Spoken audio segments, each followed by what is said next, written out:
So I think it's time because anyone who watched today's match could clearly see, even though he's not assisted much this season or he's not scored, you could clearly see he's still that same Mo Kudus. Won't that too cost Ghana a lot of money?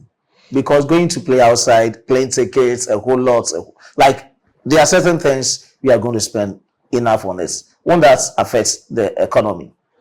Yeah, what you're saying is very true. But if they really wanted the best for us, I don't think they were going to wait for this to happen. Ladies and gentlemen, I once again welcome you to another exciting edition of Sports Pillars Daily Updates. I have with me here my senior most analyzer, Papa Joe. You will be discussing various sports and events concerning Ghana football and European football. But before that, please, if you are new on this platform, subscribe to the channel, click on the post notification bell for more updates. Don't forget to like this video and share to other social media platforms. Leave your decent comments in the comment box. We are in the democratic dispensation. Differences and divergence are always welcome. Let's get into the video, but the prefaces of today's updates is about Ghana Black Stars, our lackluster or humdrum performances at the 2025 Afcon Qualifiers. Ghana played against Angola, losing 1-0 to Angola at the Kumasi Baba Yara Sports Stadium, and joined against the Menas of Niger at Morocco, goal each. We'll get into that. Papa Joe, how are you? I'm doing great, my brother. I hope things are okay. By the special grace of God. How has the journey been in sports? It's been good so far.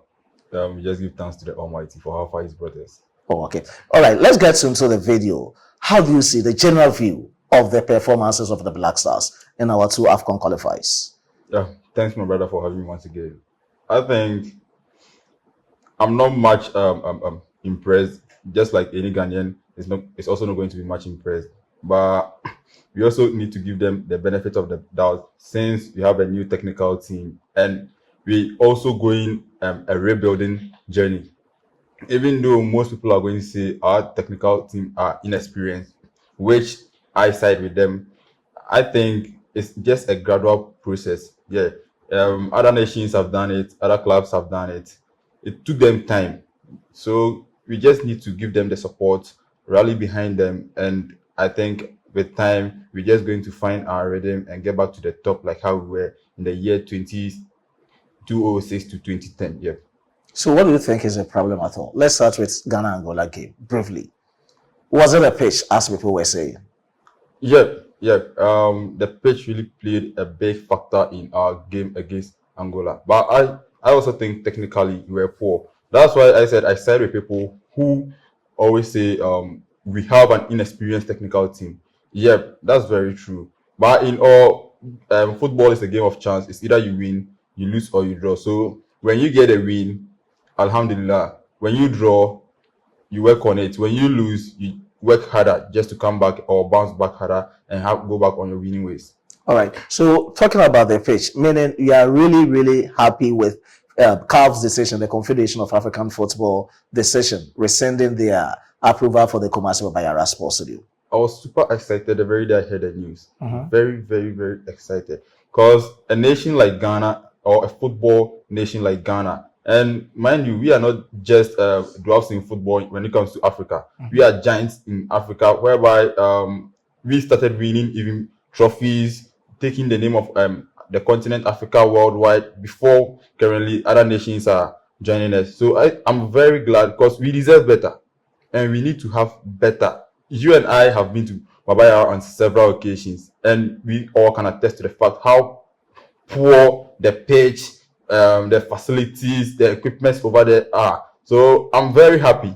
And I think this is going to put the leaders on their toes so they can give us the best of pitches or the best of infrastructure just to develop our football. Aside CAF coming out to rescind their decision of banning the Baba Yara Sports Stadium, I also heard from the sports ministry, they brought an official communique telling us that we have the Accra Sports Stadium and Legon Sports Stadium, of which CAF inspection team needs to come and inspire to know what is happening. Do you agree with that? Ghana playing at the Legon Stadium. You've been to Legon Stadium, you've been to Accra Sports Stadium. Do you agree with that decision by the Ministry of Youth and Sports, led by Honorable Mustafa Yusuf? I was at Accra Sports Stadium yesterday to witness the match between Insuatreman and Constantine of Algeria. From the pitch or the grass I saw at Accra Sports Stadium yesterday, I would say it's better than what we all witnessed against Angola in Babayara. And with the urinals, the washrooms, and all those stuff, I think there's still a lot to be done. A lot to be done. There's still a What do you mean by a lot to be done? To be very honest, when I got to Accra Sports Stadium, I felt like easing myself. The very moment I got to the entrance, no, the smell coming out of there was very, very, very, very bad. And aside that, when even going to the media stand, the staircase whereby you use has also become rusty, very poor. Like the really, Cracks all over. Yeah, cracks all over in the building, scoreboard. So I think Since I know you know that. No. I think the best thing is we should just not be allowed to play in Ghana on any of the pitches until we've done the needed thing. Because I think if we are being allowed to play in Accra Sports Stadium or at Accra Sports Stadium with the remaining fixtures, our leaders are going to be reluctant, whereby they are not going to be serious with putting in the needed action just for us to get the betterment of this country. So I think CAF should just go ahead and disqualify us from playing in any of the stadiums or the stadia in Ghana here, and I think that would be better. Yeah. Won't that too cost Ghana a lot of money? Because going to play outside, plane tickets, a whole lot, like there are certain things we are going to spend enough on this. Won't that affect the economy? Yeah, what you're saying is very true. But if they really wanted the best for us, I don't think they were going to wait for this to happen. Okay. So even though it's really going to cost us a lot of money, I feel a CAV, we should just go in for it. That's going to keep the leaders on their toes, because if they calculating the cost of going to play your matches in Mali or Nigeria or any other country, tickets in and out, hotels and all that, I think it's really going to put them on their toes to grind extra harder or work extra harder just to give us the needed results in the shortest possible time. But allowing us to play at Accra Sports Stadium or Legon Stadium, I think will just bring us the same results like we've always been complaining about. All right. So I've heard about 5 countries. I know of Togo, Benin, Cote d'Ivoire, Nigeria, and Morocco. As a senior sports analyst, what is your preference? What do you think is okay? The country you think is okay for Ghana if you had to choose to play among? Currently, I'll go for Morocco. Why? Morocco, for the past 5, 6, 7 years, has been one of the fastest growing countries in African football, in terms of infrastructure, facilities, like even grooming of their national teams from the junior side to the main national team. I think they've really been good with that. Comparing them to Nigeria, Benin, Cote d'Ivoire, no disrespect to those nations, but I feel currently, if we need better and we want to feel the better play of our players, then we need to give them the high or the top-notch pitches, which I think from these 5 countries you listed, Morocco is going to be the only country that can provide us with those pitch. With our population about 33.48 million somewhere in 2022, isn't it a shame to even choose to play in a country that we are more than, like Benin, Togo, and the others? Isn't it a shame to the economy, as you are also prioritizing playing the match outside? Wait, I'll come to the population. But it's even a shame for us to play in nations like Benin, Togo, Nigeria, Cote d'Ivoire. Ghana has been a household name in African football. Not even African football, world as well. Thank you, my brother. We've been to the World Cup 4 times. Yes. Ghana started achieving way back even before this country started picking up. So even aside the population, it's even a disgrace, because we were at the top. Why couldn't you maintain our standard over there or even upgrade? But here is the case. Now the younger ones are surpassing us, and we are rather our standard is rather dipping. So when are we going to allow our standard dip I wouldn't be surprised though. Yeah, I wouldn't. If things don't change, I wouldn't be surprised if Ghana, the near future to come, Ghana would be going to these countries, these lesser countries for loan, because Ghana won its first Afcon in the 1960s, whereby Togo, Cote d'Ivoire, Nigeria, Benin there were no names in African football. So what? Why couldn't we maintain our standard? We've been to the World Cup 4 times. We've had lots of income. Our starlets have been there, won medals. Our satellites have been there, won medals. Our U23 have been to Olympic Games several times. Our main national team has been to the World Cup several times on 4 different occasions. So what did we do with all what we had from these tournaments we went? What? Yeah, the annoying part is after everything, you see some of the stakeholders, like the sports minister, will come out and will be blaming others that, oh, we are this, we have to do this. GFA2 will come, the government will come, this one will come in. They are just shifting blames all over. And at the end, the problem of the situation is still at hand to be settled, which is quite shameful to Ghana football. Yeah. Very, very, very disturbing. We've spoken about this long ago that we don't have good pitches in Ghana. We don't have this, we don't have this. But they will sit down, be quiet, waiting for instances to happen before they come in to talk. And do you think, generally, let's summarize everything about the performances of Black Stars. Otuado have spoken, saying that he feels really pity, as in very sorrow and commiserating with how things are going, banning us from our home grounds, of which there are a lot of contributing factors, as in we not gathering ourselves and putting things in place, or the measures that we've taken to maintain our pitches. Now, Otuado is saying Ghana against Sudan is some more finals for him, because it's finals or finals. If Ghana indeed wants to qualify for the 2025 Afcon Qualifiers, per my calculations, at least we need 4 points from Sudan. We should win, and a draw will propel us or give us that energy, or we'll be very optimistic about qualifying to the 2025 Afcon Qualifiers. Other than that, we should just keep mute, stay behind, and watch it on our screens. The summary parts of what we also have for Ghanaians and other football fanatics is, how do you rate the general performances in terms of pitch factors, our players? I think the prestige, Ghana's prestige and formidable reputation is degrading, is totally degrading. Do you side with that? Oh yeah, I think while speaking earlier, and I said, till when are we going to keep on dipping, going down the pit? It's very sad. It's very, very, very sad, and it doesn't only come with the Black Stars and the infrastructure.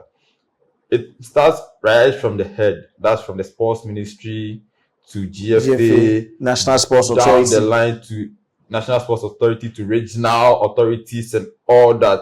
Because let's not forget, Ghana is a country known to be very good in football. Where do we pick most of our players from? Coast, Like Division 1, Division Division 2. 2. But Academies, yeah. currently, I don't think you can name about 10 coast teams in Accra here. Sure.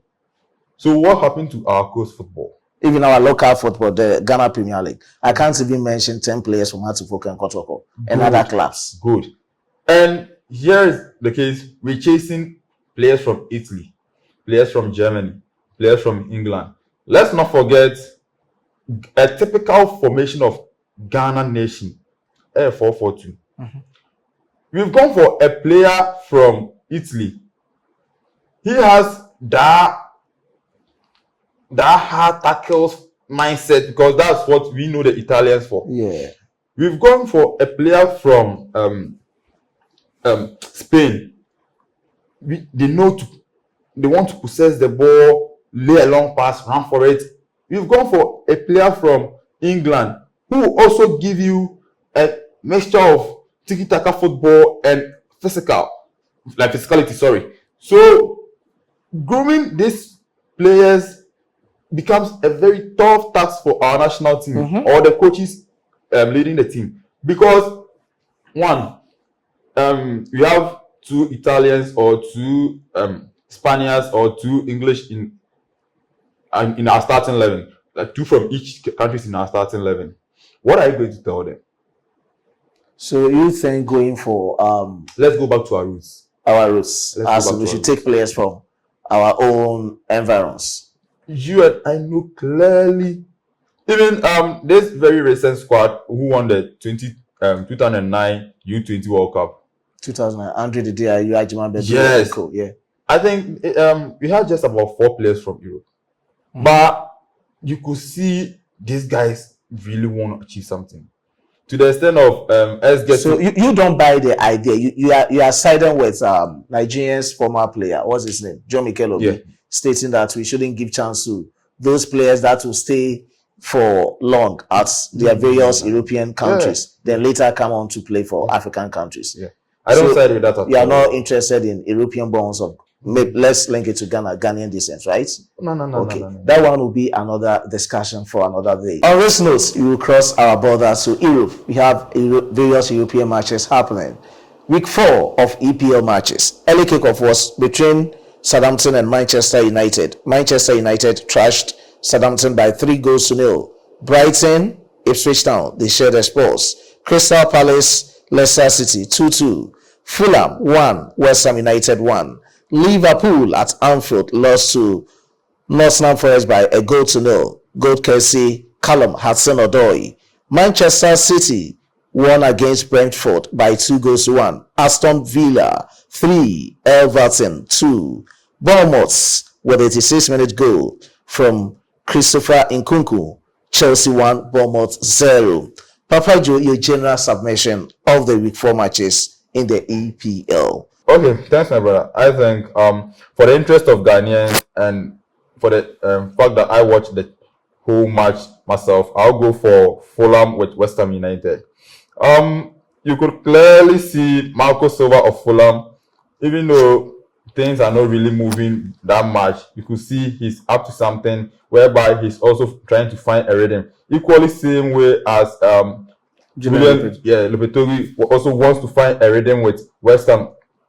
He had the likes of Lucas Paqueta on the bench today, whereby he brought him on in the second half. He had Somerville also on the bench. He brought him on in the second half. And I think one player who needs to be credited but not getting that very credit is Danny Ings. He's always coming for West Ham in their crucial or dying games. He did that last season. And I think this season, this is his first time of playing or second. And he's also saved them on their day. But very kudos and thumbs up to our very own star boy, Kudus. He played massively well. Very, very, very, very, very well. I think, he deserves the name star boy. And as we said earlier on, if our leaders are able to put things in place and provide better and quality pitches and infrastructure for them, they can also come to Ghana and perform very nice for us all to enjoy the football. All right, with West Ham United against Fulham, people are talking about, let's focus on our interest. Mohamed Kudus, people are not really impressed with his performances this season. I think one of his attributes, as in trademark or symbolic part of Kudus, is he's scoring goals and assisting. But you've not seen Kudus this season in the EPL, either scoring or assisting. He has only assisted once in the Carabao Cup. Do buy the ideas of people talking about Kudus not being impressive this season? I don't want to side with most Ghanaians because he played, Mo Kudus played under Moyes last season. And there's a new coach, Lopetegui, who's also trying to now get to know the players much better. So I think it's time, because anyone who watched today's match could clearly see, even though he's not assisted much this season or he's not scored, you could clearly see he's still that same Mo Kudus. I think sometimes it's hard luck, sometimes it's how we are being instructed to play. Like his performance is very top notch. With the performance he was in last season, or the performance he played last season, I'm seeing the same thing this season, just that he's not scoring or he's not assisting. Oh, okay. Let's move on to other games. Crystal Palace against Leicester City. Briefly, we have two Ghanaian players of our interest. Jordan Pierre Ayew and Abdul Fattah Isaku. Do you think it's going to be a competition between the Ghanaian duo, Isaku and Jordan? Because today, Jordan started and Isaku came from the bench. Yeah, I think it's good for Ghana football in the very first place. Having two players playing in the EPL in the same team, competing for same position, I think it was very good. And Steve Cooper is a very experienced coach. That was the head coach of Leicester. I'm very sure he had a chance to watch most of his players who went on international breaks. He saw the performance of Ishaku and he saw the performance of Jordan as well. Maybe Ishaku hasn't been able to recover from the stress or whatever he went through during the break, because Ghanaians and even Kumasi, what they did to him. So I think psychologically Steve Cooper knows best. And with Jordan, I think it's a plus, because moving into a new team and being able to bench a player who was one of their key players throughout their championship journey to the Premier League, I think it's a plus for Jordan. So thumbs up to Jordan. And I think Ishaku should also up his game and psych himself up, because he's a very, very good player. Oh, I think other matches of Ghanaian interest, we had Southampton playing against Manchester United, of which Kamal then is still injured, and Brighton played against Ipswich Town. Tariq Lamptey couldn't make the match day squad. All right, so looking at the results that I earlier mentioned, what was your surprise results? I think everyone knows Liverpool versus Nottingham Forest. And I was really surprised, really surprised. But let's also not forget Marcelo Bielsa of Nottingham Forest Nuno Espirito Santos of Nottingham Forest has always been a thorn in the flesh of Liverpool. He's always been a thorn in the flesh of Liverpool, from his days as Wolves to Tottenham Hotspur till he came back to Nottingham Forest currently. I think he knows the Liverpool team very well. But one thing which also made it a very big surprise was looking at from pre-season to the start of the season, how Ancelotti was really performing, whereby things really went off for him today. I think it was really bad on his side, but that's football for you. As I said earlier on, it's a game of chances. It's either you win, you lose, or you draw. So I expect Liverpool to perform very well this season as well, though. Okay, so let's summarize this discussion with Spanish La Liga. Just brief of it.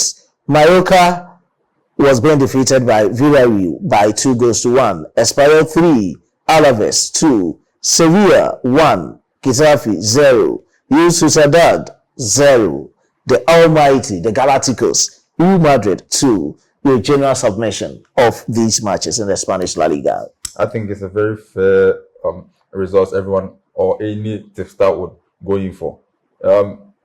You and I clearly know Villarreal will on any good day trash Mallorca, so that's no surprise. Sevilla on any day too will just jump over Getafe. Real Sociedad, Real Madrid. Madrid going away to Real Sociedad was a bit dicey, and Madrid also not really picking their rhythm this season was also a key factor. But Ancelotti will always be Ancelotti, so he went there, did his thing, and he won. I think one game, even though it's a fair result, but I think I never expected that to happen, was Espanyol and Alaves. They are teams who whereby you cannot predict any of their results on any day. So as I said, Espanyol playing home maybe gave them that advantage, and they won by 3-2. But it's a very fair result from my own perspective. All right, so ladies and gentlemen, that is my senior most analyzer, Papa Joe. And a piece of good news is that Sports Filler gets you posted with all the latest. We are back for good, so just stay tuned for all the latest content, whatever discussion you want in the world of football, not even football specifically, the world of sports, be it boxing, be it table tennis, be it volleyball, wrestling, whatever it is concerning sports. Sports Filler gets you posted. So, Papa Joe, We shall meet in our subsequent discussions. All right, I was being thanks a lot. supported by my hardworking chief editor, Emmanuel Kwame Asiedu Bobobo, and my amazing graphic designer, Dominic. Let's meet in the next video. It's bye for now.